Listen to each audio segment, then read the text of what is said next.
Minkä takia mä itse teen nuorisotyötä? Silloin kun mä itse olin nuori, mä olin aika hukassa, enkä oikein tiennyt mitä mä haluaisin ja mitä mä voisin tehdä. Mä olin muuttanut kaupungista toiseen, kun menin yläasteelle.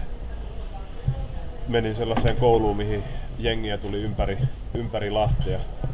Mä en oikein löytänyt kavereita. Mä pelasin futista ja mun elämä pyöri oikeastaan sen ympärillä. Aamulla lähdin kouluun, koulusta suoraan treeneihin. Siinä joukkueessakin mulla oli pikkasen ristiriitainen rooli. Mä olin ikään kuin kahden maailman rajamailla. Meidän joukkueessa oli sellainen muutama hengen porukka, jota kutsuttiin Leeko-jengiksi. Oli ikään kuin sen joukkueen lapsia ja sitten oli ne muut. Mä roikun niiden kahden väliin. Tullut aina tosi hyvin juttua kaikkien kanssa, niin myöskin nuorena. Mulla oli kyllä paljon ikään kuin kavereita ja tuttuja ja muuta, mutta se ongelma olikin siinä, että mä en tiennyt mitä mä haluan olla.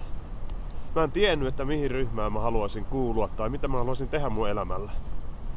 Sitten mä kokeilin myös vähän rajoja esimerkiksi alkoholin kanssa ja muuta ja roikuin ja katsoin, että mitä mä haluan. Mun elämällä ei ollut ikään kuin tarkoitusta tai merkitystä, kun mä en tiennyt mitä mä haluan olla. Sitten rippikoulun myötä eksyin nuoreen seurakuntaan ja nuorisotyöhön sitä kautta mukaan.